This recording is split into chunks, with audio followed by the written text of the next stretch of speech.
우리 같이 하나님의 말씀을 보겠습니다. 사무엘상 15장 22절 23절 말씀입니다. 사무엘상 15장 22절 23절 말씀입니다. 우리 잘 알고 있는 말씀인데요, 우리 큰 목소리로 함께 하나님의 말씀을 읽겠습니다. 사무엘이 이르되 여호와께서 번제와 다른 제사를 그의 목소리를 청종하는 것을 좋아하심같이 좋아하시겠나이까. 순종이 제사보다 낫고 듣는 것이 순양의 기름보다 나으니 이는 거역하는 것은 점치는 죄와 같고 완고한 것은 사신 우상에게 절하는 죄와 같음이라. 왕이 여호와의 말씀을 버렸으므로 여호와께서도 왕을 버려 왕이 되지 못하게 하셨나이다 하니.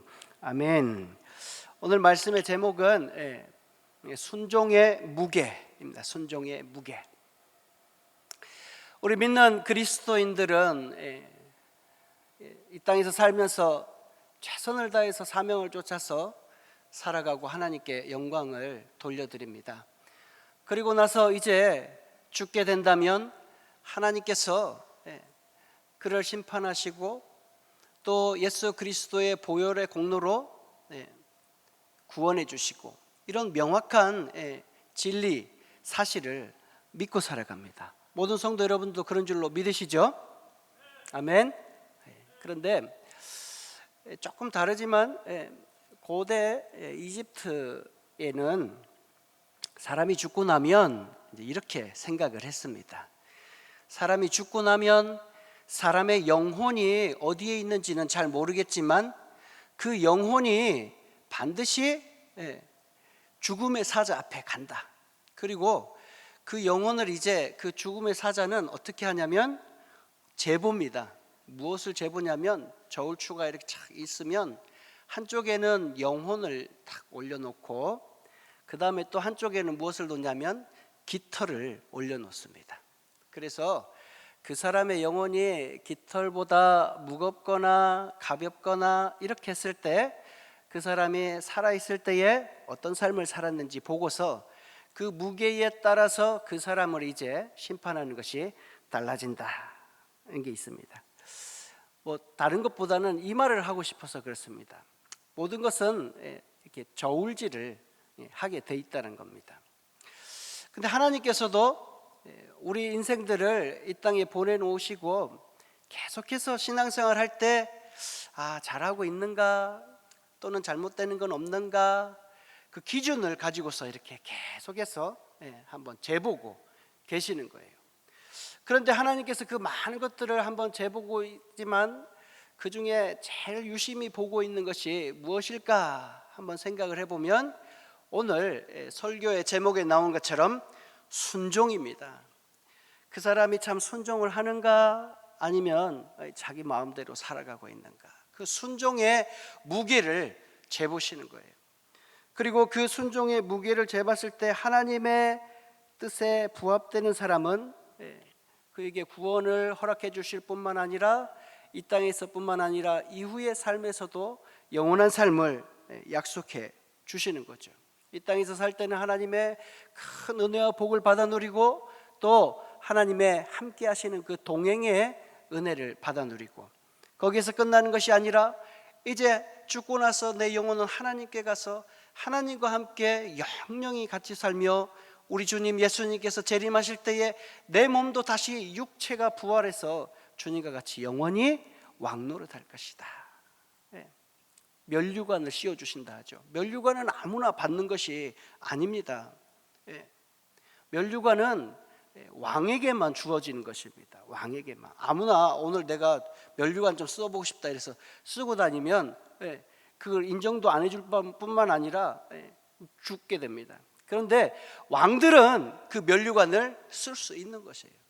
하나님께서 우리가 부활했을 때 왕노릇하게 해주신다, 면류관을 주신다, 이런 말씀은 다 이렇게 일맥상통하고 있는 것입니다. 사랑하는 모든 성도 여러분, 주님 앞에 순종하실 수 있기를 바랍니다. 그래서 이 땅에서 살아갈 때 하나님의 큰 은혜와 복을 다 받아 누리고 하나님께 감사와 영광을 마음껏 올려드리는 그런 모든 성도들이 되기를 축원합니다. 그런데 다 그렇게 살면 좋은데 오늘 본문에 나오는 이 사울 왕은 불순종을 대표하는 인사가 되었습니다. 사울은 처음에는 참 겸손한 모습을 가진 청년이었습니다. 오늘 3장 15장 17절에 보면 이렇게 말하고 있습니다. 17절 되나요? 네, 17절에 사무엘이 이렇게 말합니다. 왕이 스스로 작게 여길 그때의 이스라엘 지파의 머리가 되지 아니하셨나이까. 이렇게 말하면서 맨 처음에는 이게 얼핏 보면 사울이 맨 처음에 왕이 될 그 당시에는 대단히 겸손한 사람이었던 것처럼 보입니다. 왕이 맨 처음에는 작게 여기지 않으셨습니까? 그런데 그 행간을 자세히 들여다보면 또 이런 의미도 될 수 있습니다. 왕은 맨 처음에 왕이 되려고 하는 그 당시에 정말 왕으로서의 능력은 정말 부족했던 그런 사람 아닙니까? 자질이 그렇게 많지 않았던 그런 사람 아니었습니까? 라는 표현도 될 수가 있습니다. 사울이 이스라엘의 역사의 전면에 등장하기까지 사울은 이런 사람이었습니다. 자기가 이렇게 말합니다. 나는 이스라엘의 제일 작은 마지막 지파인 베냐민 지파일 뿐만 아니라 그 베냐민 지파 중에서도 제일 힘이 없는 기스 집안입니다. 거기에서 나는 태어난 그냥 정말 작고 작은 그런 청년입니다. 그런데 내가 어떻게 왕이 될 수 있겠습니까? 라고 이렇게 표현하죠. 그런데 사울 왕은 또 성경에 보니까 근데 좀 잘생겼나 봅니다. 그래서 이스라엘에 사울처럼 준수한 사람이 없었더라 이렇게 표현하고, 그 다음에 또 뭐라고 하냐면 사울이 일어서 봤는데 키가 다른 사람보다 훨씬 더 컸다. 그래서 머리 하나가 더 있었다 이겁니다. 저는 키가 1m 73입니다. 73. 여기서부터 여기까지 치면 한 20cm 치면 예. 사울은 아마 한 193, 195, 저하고 비교를 해보자면 그렇다는 겁니다. 그러니까 이 사울은 겉으로만 봤을 땐 진짜 멋진 폭발입니다. 너무 멋진 남자입니다. 저는 사울을 볼 때 이렇게 봐야 될지도 모릅니다. 그런 멋진 청년 사울이었습니다. 그런데 거기서 끝난 게 아니라 성경 앞에 읽어보니까 사울이 아버지의 명령을 받고 잃어버린 당나귀를 찾으러 가는데 그걸 찾고 다시 돌아오는 길에 사울이 예언을 했다라고 합니다. 그래서 이 그 속담 중에 사울도 선지자냐 이렇게 말하면서 사울이 예언을 하기 시작하자 사울이 거의 선지자급에 올라가게 됩니다. 그러니까 잘생겼죠. 그 다음에 키도 크죠. 거기에다가 우리말로 표현하면 정말 은혜 충만한 그런 청년이었다라는 겁니다. 예언을 하는 그런 청년이라고 하는 거 보니까요. 그래서 사울은 그 상태에서 왕이 됐으면 좋겠지만 사무엘과 이스라엘에게 있어서는 이 사람이 정말 우리의 왕이 될 만한가? 한 번 더 하나님의 명확한 어떤 지목이 필요했습니다. 그래서 사무엘은 사울에게 기름 부었지만 거기에서 끝나는 것이 아니라, 바로 왕으로 세운 것이 아니라 그 다음에 이스라엘 백성들 중에 각 지파마다 1000명씩을 뽑으라고 말을 했습니다. 너희들 지파들 중에 왕이 될 만한 제목을 1000명씩 뽑아와라 라고 이렇게 말합니다. 그리고 나서 1000명씩 뽑았으니까 12000명이 뽑혔다고 생각할 수 있겠죠. 근데 그 12000명의 사람들 중에 하나님은 베냐민 지파를 뽑으시면서 점점 좁혀가는데 마지막에 그 12000명 대 1의 경쟁률을 뚫고서 사울이 왕이 됐다는 겁니다. 어마어마한 것 아닙니까? 그런데 그렇게 왕이 된 그 당시에 사울이 어디 있느냐 찾아보고 있는데 사울이 안 보이는 거예요. 그런데 나중에 보니까 이 사울이 내가 어떻게 왕이 될 수 있겠습니까? 라고 말하면서 진보다리 속에서 숨어 있었다, 그렇게 표현하고 있습니다. 그런데 그 청년을 하나님이 찾아서 데리고 와서 이렇게 세워보니까 다른 사람들보다 키가 훨씬 더 크고 그다음에 훨씬 더 준수한 사람이었다 라고 이렇게 성경은 말합니다.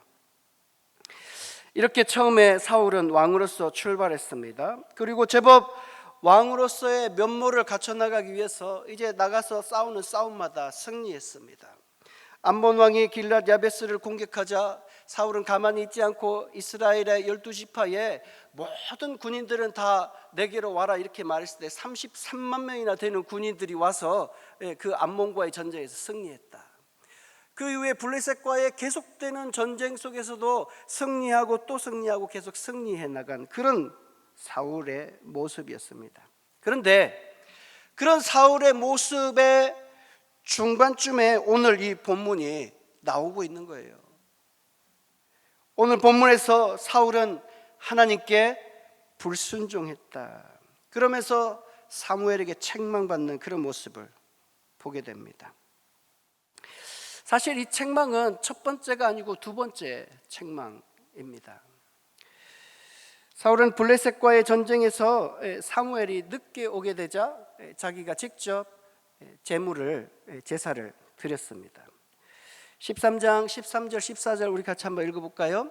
사무엘이 사울에게 이르되 왕이 망령되이 행하였도다. 왕이 왕의 하나님 여호와께서 왕에게 내리신 명령을 지키지 아니하였도다. 그리하였더라면 여호와께서 이스라엘 위에 왕의 나라를 영원히 세우셨을거늘. 그 다음입니다. 지금은 왕의 나라가 길지 못할 것이라. 여호와께서 왕에게 명령하신 바를 왕이 지키지 아니하였으므로 여호와께서 그의 마음에 맞는 사람을 구하서, 다른 사람 구한다는 겁니다. 다윗을 찾겠다라는 거예요. 그래서 여호와께서 그를 그의 백성의 지도자로 삼겠다라고 이렇게 말하고 있습니다. 사무엘은 왕이 하지 말아야 될 일을 사울이 하게 됨으로써 사무엘은 사울에게 당신의 나라가 길지 않을 것이다 라고 말하면서 사무엘은 이미 사울 속에 있는 그 불순종의 씨앗을 보기 시작했습니다. 어떤 신학자는 이렇게 말합니다. 13장 1절에 보면 사무엘이 사울이 왕이 된 지 2년이 되었다라고 이렇게 말하고요. 그 다음에 14장은 블레셋과의 싸움이 있고 15장에서는 이제 하나님이 다시 사무엘을 통해서 사울에게 아말렉을 진멸하라고 명령합니다. 우리가 봤을 때는 13장, 14장, 15장 그냥 쑥 지나가는 것 같지만 어떤 신학자는 이 사이의 시간을 계산을 해봤습니다. 13장 1절에서 사울이 왕이 돼서 2년이 됐을 때 블레셋이 쳐들어왔고 사울은 그때 자기가 제사를 드림으로써 하나님께 책망받았습니다. 그리고 나서 사무엘은 자기의 집으로 갔다라고 표현하고 그 이후에 13장 14절에서는 블레셋과의 싸움을 기록하고 있습니다. 그리고 나서 얼마나 시간이 지났는가 신학자들은 연구를 많이 했어요. 그래서 어떤 신학자는 그 시간이 대략 23년 정도 흘렀다라고 이렇게 말합니다. 20여 년 동안 사무엘은 그 이후로 집에 가서 더 이상 사울을 보지 않았다는 겁니다. 그 20년 동안 사울은 블레셋과의 전쟁, 여러 차례 전쟁에서 이겼습니다. 그리고 갈수록 제왕의 면모를 더욱더 가져가고 있었을 것입니다. 그런데 20여 년이 지난 다음에 하나님께서는 사무엘을 불러서 사울을 하나의 명령을 순종하게 만드시죠. 그래서 이거는 보이지 않는 행간의 일이지만 이런 일들을 통해서 우리가 생각할 수 있는 것은 하나님이 어떤 분이신가. 첫 번째로는 하나님은 죄악된 사람들의 모습에 있을 때 그 모습을 보시지만 오래 참으시는 하나님이시다. 사울이 첫 번째 불순종의 모습을 보이고 나서 계속 순종만 했을 거라고는 생각하지 않습니다. 또 더 다른 죄를 지었을 수도 있겠죠. 이게 추측입니다. 그런데 그 오랜 시간 동안 하나님께서는 참으셨고 그 다음에 오랜 시간이 지나고 나서 다시 한 번 더 하나님은 사울을 찾아서 기회를 주셔서 한 번 더 순종하도록 하신다. 그런 하나님의 모습은 우리가 살펴볼 수가 있습니다. 그러면 이제 15장에 넘어와서 하나님께서는 사무엘을 통해서 사울이 아말렉과의 전쟁을 치르고 그 다음에 아말렉을 완전히 진멸시켜라 라고 이렇게 명령하고 계세요. 두 번째 명령이죠. 그런데 창세기 36장 12절에 보면 아말렉은 어떤 족속인가 하면 에서의 아들 엘리바스의 첩 딥나는 아말렉을 엘리바스에게서 낳았으니 이렇게 말하면서 아말렉은 가나안 족속이 아니라 에서의 후손이다 라고 이렇게 말합니다. 그러니까 어떻게 보면 아말렉 족속은 하나님이 진멸하는 그런 대상이 애초에는 아니었다라는 것입니다. 그런데 하나님이 왜 이 아말렉 족속을 진멸하라고 말했는가? 출애굽기 17장에 보면 하나님께서 이제 이스라엘 백성들을 출애굽하도록 하고 광야에 집어넣게 됩니다. 그랬을 때 이스라엘 백성들은 르비딤이라는 곳에 이르렀을 때 그때 아말렉 족속들이 이스라엘 백성의 후미에 와서 이 약하고 힘없는 사람들을 공격한 일들이 있었습니다. 이것은 그냥 하나의 힘 있는 족속이 힘이 약한 족속의 후미에 가서 공격한 정도라고도 볼 수 있습니다. 그러나 이때와 시기는 또 특별히 이스라엘 백성들은 하나님이 보셨을 때 구원의 백성이며 또한 출애굽에서 광야로 들어가는 것은 하나님의 구속사의 계획에서 중요한 시점이 됩니다. 그런 그때의 아말렉 족속이 비록 에서의 자손들이라고 하더라도 그 후미에 와서 하나님의 백성들을 공격한 것은 하나님이 보셨을 때 하나님의 구원 사역의 정면으로 대적한 것으로 보이는 것입니다. 그래서 출애굽기 17장 맨 마지막 절에서는 하나님이 내가 맹세하건대 내가 아말렉 족속과 대대로 영영이 싸우리라 라고 그렇게 선언하시는 모습을 보게 됩니다. 그런데 하나님께서는 이 일을 해야 되겠는데 누구에게 말을 할까? 누구에게 이 지시를 해서 누가 순종하며 이 거대한 구원의 역사를 이룰 것인가를 생각하고 고민하시는 거죠. 그때에 하나님이 바라본 사람이 사울인 것입니다. 20여 년이 지났지만 사울에게 다시 한 번 더 기회를 줘볼까? 이번엔 잘할 수 있을까? 그래서 15장 3절에 보면 이렇게 말합니다. 지금 가서 아말렉을 쳐서 그들의 모든 소유를 남기지 말고 진멸하되라고 말합니다. 진멸하되라는 말씀을 잘 기억하십시오. 남녀와 소아와 젖먹는 아이와 우양과 낙타와 나귀를 죽이라 하셨나이다. 예. 사울은 처음에 이 말씀을 아멘하고 받았습니다. 그러면 이제 믿음의 행동을 취해야 될 때입니다. 믿음의 행동은 무엇입니까? 하나님 말씀하신 것처럼 아말렉 족속을 죽이는 것입니다. 진멸시키는 것입니다. 완전히 없애버리는 것입니다. 이게 하나님의 명령입니다. 진멸시켜라. 목사님, 하나님은 사랑의 하나님이신데 왜 진멸시키라라는 단어를 쓸까요?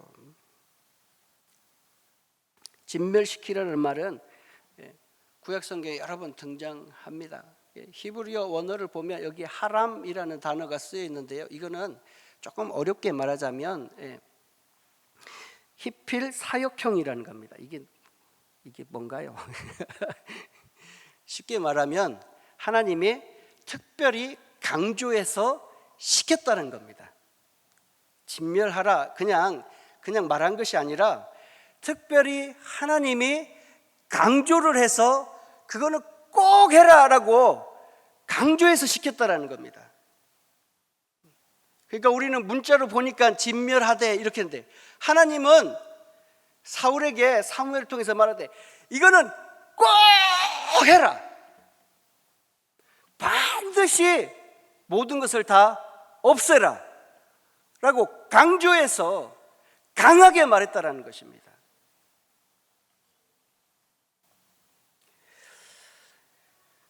그래서 이 진멸하다, 이 하람, 여기에서 나중에 우리가 한 번쯤 들어봤을 만한 헬렘이라는 이 명사형이 나왔습니다. 모든 것을 다 없애는 거죠.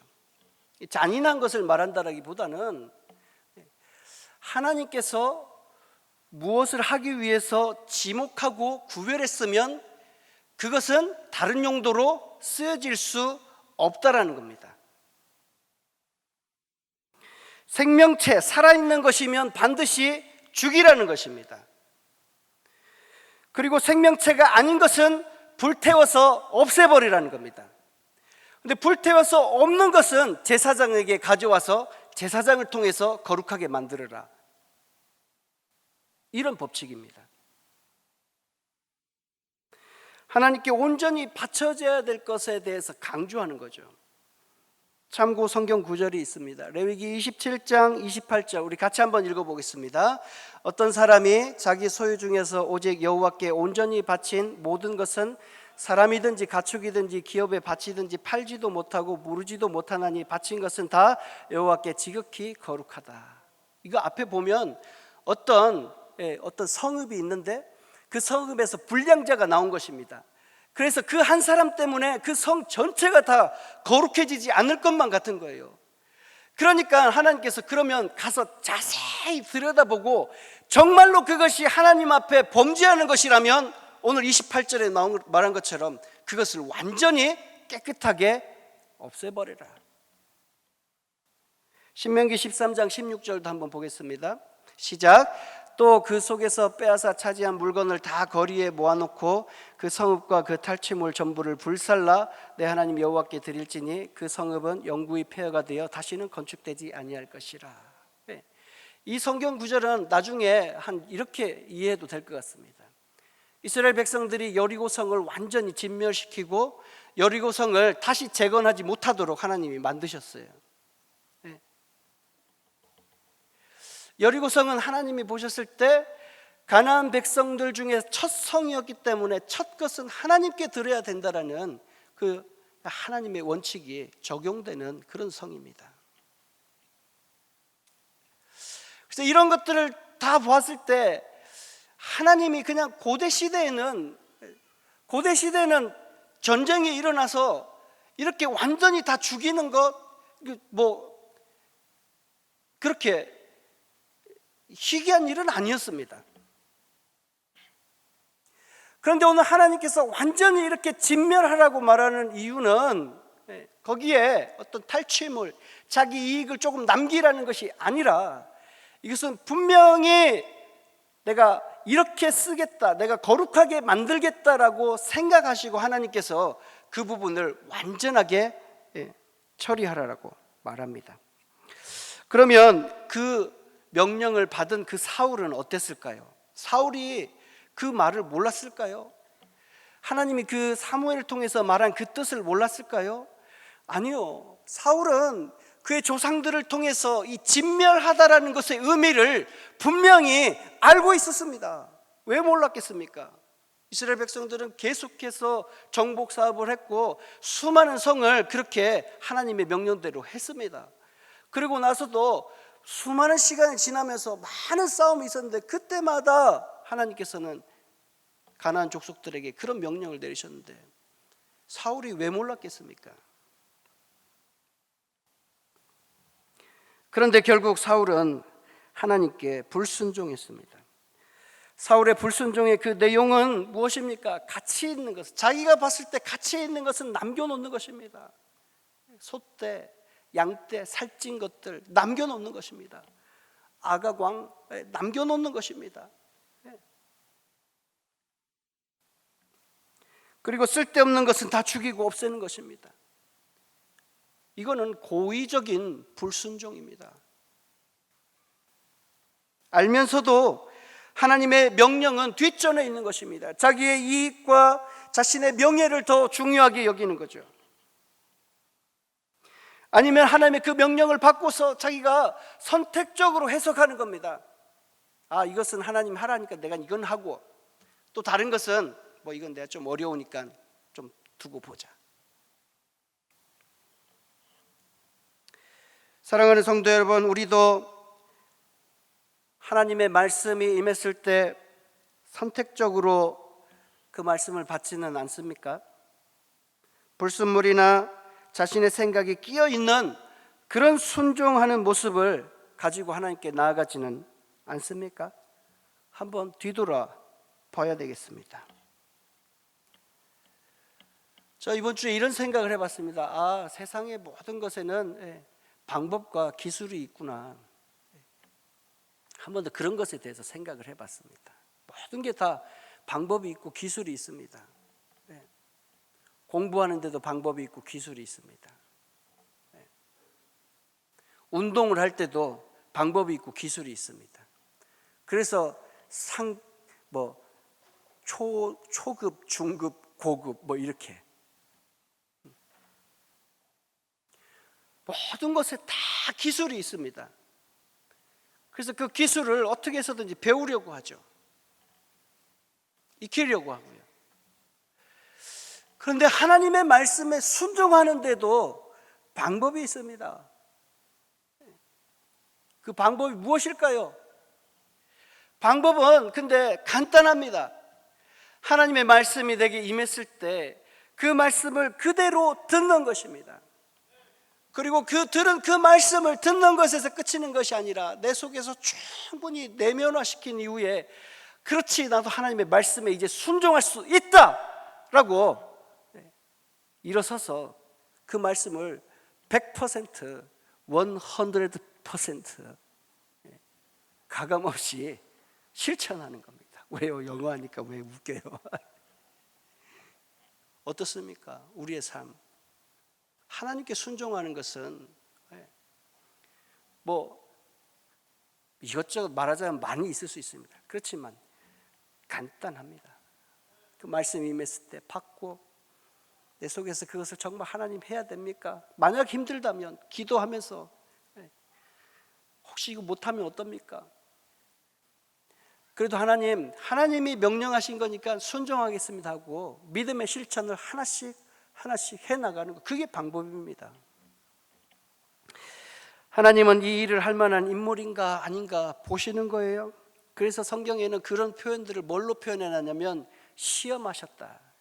하나님이 시험하시기 위해서 그 사람 이렇게 했다. 하나님이 막 흔들어 보는 겁니다. 막 흔들어 봅니다. 순종하냐 안 하냐, 믿음이 있냐 없냐, 막 흔들어 보고 막 정신이 없는데, 그때 그래도 나는 하나님 말씀대로 순종해야지, 정신 차리고 순종하면 되는 겁니다. 지금도 여러분을 하나님께서 순종의 저울에 달아보고 계십니까? 여러분은 순종적으로 기울어지고 있습니까? 아니면 불순종으로 기울어지고 있습니까? 오늘 설교의 제목을 순종의 무게라고 이렇게 말했습니다. 간단하게 3가지 정도 순종의 무게가 어떻게 되는가 한번 말씀드리려고 합니다. 첫 번째로는 오늘 사무엘이 말한 것처럼 순종하는 것은 제사보다 더 낫다. 순종하는 것이 제사보다 더 중요하다라는 것입니다. 우리가 제사 또는 예배는 왜 드립니까?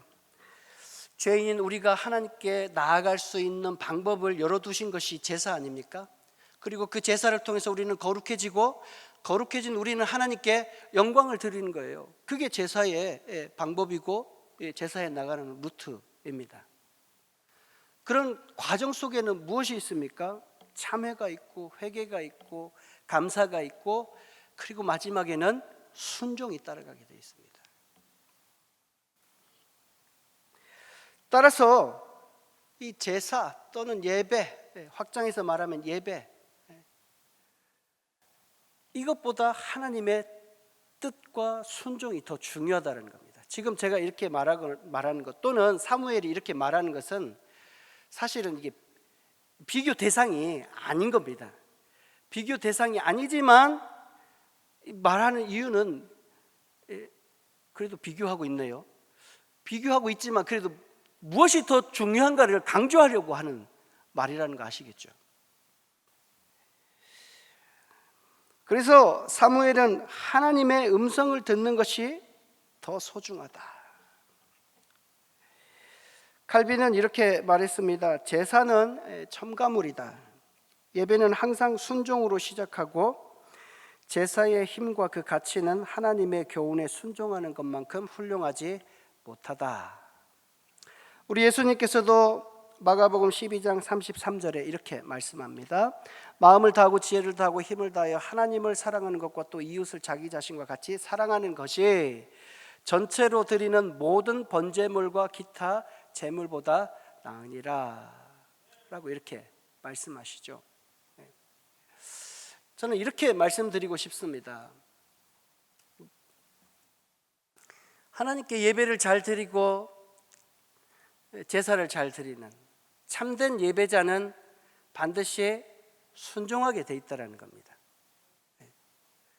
순종하기까지 그 사람은 반드시 참된 예배자의 과정을 거치고 나서 순종할 수 있게 된다는 걸 말씀드리고 싶습니다.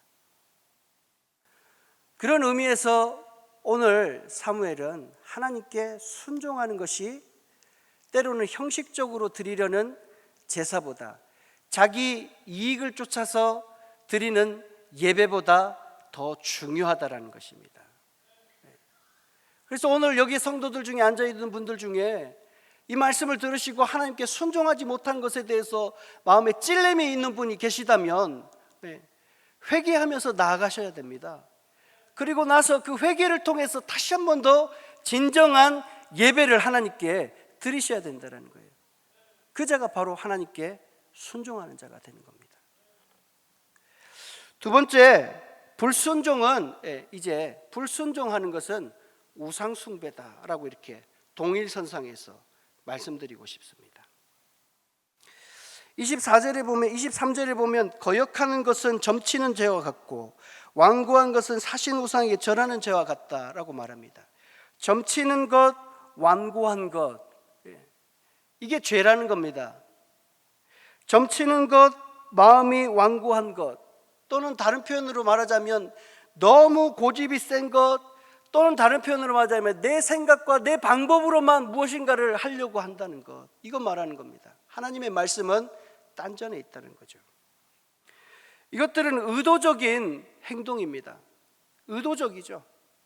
때로는 의도적이다고 의도적이 아닙니다라고 말하더라도 그 사람 속에 의도적인 어떤 무엇인가가 계속해서 들어가게 됨으로써 그 사람이 표현이 의도적인 것으로 될 수도 있다는 겁니다.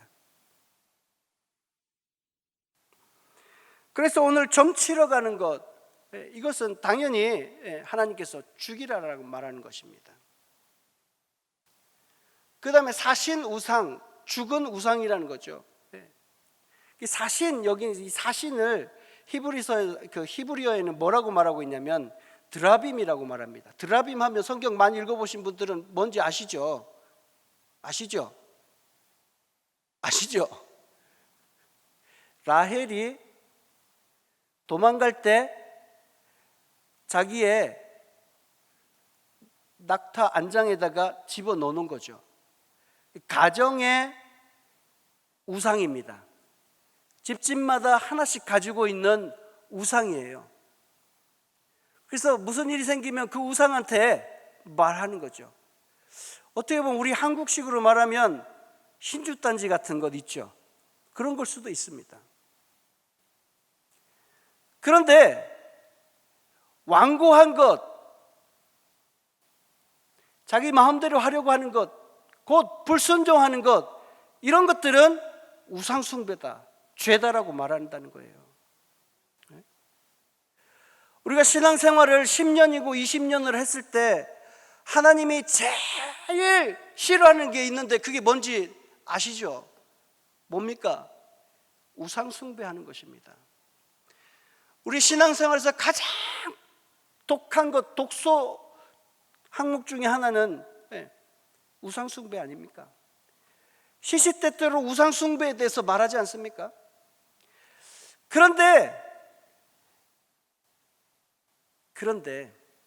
그 우상숭배하는 것만큼이나 불순종하는 것이 이퀄이라는 거예요. 이런 생각 해보셨어요? 신앙생활 한 달만 한 사람도 하나님께서 우상숭배하는 거 제일 싫어한다는 것 압니다. 그런데 하나님께 불순종한다는 것은 모른다는 거예요.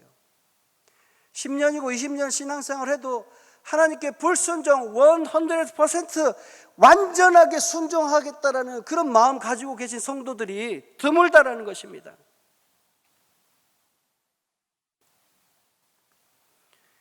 성도 여러분, 불순종하는 것, 우상 숭배하는 것 가볍게 여길 게 아닙니다. 오늘 본문에 23절의 중간쯤에 보면 여호와의 말씀을 왕이 버렸으므로, 여호와의 말씀을 왕이 버렸으므로, 이 버렸으므로는 다른 말로 표현하면 가볍게 여겼다라는 겁니다. 가볍게 여길 일이 아닙니다. 하나님 앞에 불순종하는 것, 하나님의 말씀에 불순종하는 것 결코 가벼운 일이 아닙니다. 우상 숭배하고 같습니다. 저울질 해보면 같다는 거예요. 사랑하는 모든 성도들, 여러분들께서 하나님의 그 뜻을 아시고 순종하며 나갈 수 있기를 축원합니다. 마지막 세 번째로는, 이건 제가 일주일 내내 묵상했습니다. 이거는 정말 저도 이렇게 살려고 합니다. 세 번째는 뭐냐면 궁금하죠? 순종 이코르 내 인생의 무게다. 순종 이코르 내 인생의 무게다. 하나님께서 오늘 15장 11절에도 사울을 세우신 것을 후회하셨더라 라고 말하면서 아말렉과의 이 싸움의 이야기를 시작합니다. 그리고 이 사건의 마지막에 35절에 하나님께서 사울을 세운 것을 후회하셨더라. 후회로 시작해서 후회로 끝납니다. 사울은 두 번에 걸쳐서 불순종했습니다. 그리고 그 두 번의 불순종 때문에 그의 인생이 완전히 곤두박질 쳤습니다. 그래서 저는 이렇게 말합니다. 아무리 잘해도 불순종하면 소용없다. 아무리 내가 많은 능력을 가지고 있어도 불순종은 내 앞에서 최고의 실수다. 이 성경을 제가 정말 달달달달 외우고 싶어요. 그래가지고 저도 막 설교 잘하고 싶어요. 그래가지고 언제는 어릴 때는 진짜 성경을 외우고 싶어가지고 웃긴 짓도 많이 했습니다. 잠자기 전에 이렇게 해가지고 성경을 좀 성경이 내 속에 다 들어오게 해주십시오. 세 번씩 하고 네? 진짜 그랬습니다. 성경을 다 외우는 사람, 다는 모르고 신약을 다 외우는 사람 봤습니다. 제가 실제 봤습니다. 제가 93년도인가 일본에 갔는데, 일본에 고베에 가니까 우리 한국하고 똑같이 생긴, 그 한국의 영도하고 똑같이 생긴 인공섬이 하나 있더라고요. 그런데 거기에 어떤 목사님이 계셨는데, 일본 목사님인데 키는 자그마하고 되게 똑똑해 보였습니다. 그 목사님이 우리 갔는데 나는 신약 성경을 다 외우고 있습니다 이러시더라고요. 너무 부러운 거예요. 그 다음날 새벽 기도를 하는데 이 목사님이 디모데 전서인가 이렇게, 목사님 나와가지고 성경책을 안 펴고 오늘은 어디 본문을 봅시다 이러더니 1장 예를 들면 1장 시작하더니 마지막까지 다 안 보고 외우는 거예요. 와, 대단하다. 그래도 그런 능력이 있어도 불순종하면 소용없다는 겁니다. 23절 보면 하나님께서 그 왕이 말씀을 버렸으므로 라고 이렇게 말하며 그 뒤에 뭐라 그러냐면 여호와께서도 왕이 되지 못하게 하실 겁니다. 저는 이 말씀이 갑자기 충격으로 다가왔습니다. 사울이 불순종했기 때문에 왕이 되지 못하게 됐다. 사울이 불순종했기 때문에 그의 인생이 곤두박질 치게 되었다. 사울이 순종했으면 그의 인생의 무게가 달라졌을 텐데, 불순종했기 때문에 그의 인생이 완전 180도 달라져 버립니다. 순종하면 그의 인생의 평탄한 길로 갈 것이지만, 왕이라는 명예는 얻을 수 있을지 모르지만 불순종으로서 그는 평생 악신에 시달리는 그런 사람이 되었습니다. 불행한 최후를 맞이해서 길보아산에서 전투 중에 그도 죽었으며 그의 아들들도 같이 죽었습니다.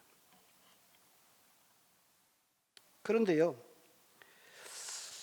쭉 사무엘상을 읽어보면 30장에 가면 이제 15장은 그래서 사울의 그 왕으로서의 역할이 다 끝납니다. 그리고 16장부터는 다윗이 등장합니다. 참 이런 거 성경이 너무 기가 막힙니다.